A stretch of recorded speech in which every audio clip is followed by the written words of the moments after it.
The question is how to feel connected with people in a world where everyone feels disconnected because of technology.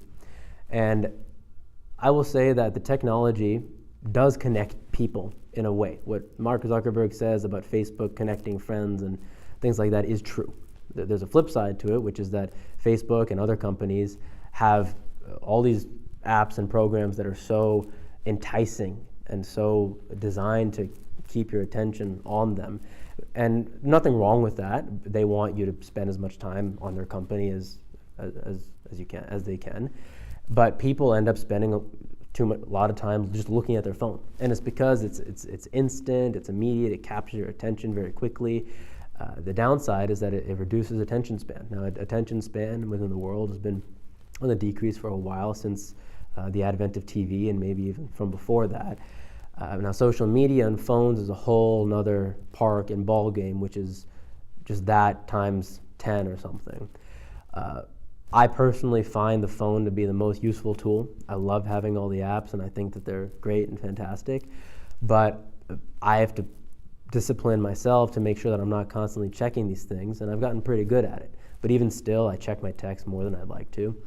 And that's just the way. I'm working on it. It's getting less and less. But if you want to work on being more connected with people, you actually need to compete with the technology. You need to make your conversations more engaging than the immediate thing that happens when something chimes or something flashes on the screen. It's a problem. It's a legitimate problem, and it won't be solved until people are more aware of the problem and then start taking steps to counteract it, which means just focus on people more. People are more important than phones and stuff that you see on a screen. While that's very cool and enticing, it's not real life.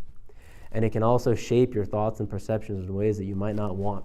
I think people are more depressed nowadays because people post all this really glamorous and cool stuff about their lives on social media, like their latest vacation and the nice clothes that they have, and it might look like they have a really good life, and they post nothing about their inner turmoil and how much pain they're going through, and they don't admit that this is a facade, and many times it is.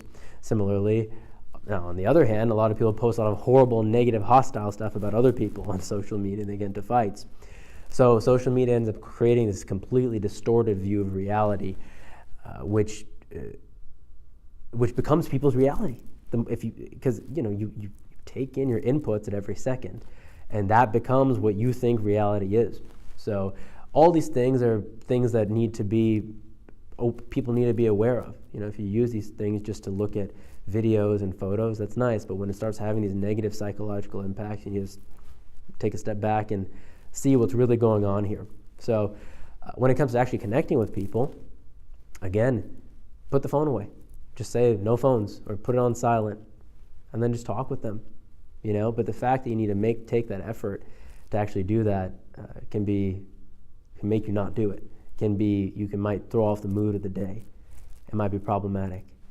They're not going to want to do it. They might think you're weird, right? So it's a challenge. It's a legitimate challenge, but I think that awareness of the situation to begin with is going to be the first thing that me and other people can think of solutions to end up making it better, so we can be really, really fully connected, both in person to person, as well as technologically. Because again, it does connect people around the world and around the country that they wouldn't have otherwise. It's a neutral thing, and we can make it a great thing when we get past the negative, immediate impacts of it, because our brains are addicted to stimulation. That's just the way. They're addicted to stimulation, and when the more stimulated you are, the more shallow your perceptions get, the less of a attention span, the less quality you feel at any moment, and it's just thing after thing after thing after thing after thing after thing that you're just lost in. So it's a very legitimate question. I don't have the answer to it, but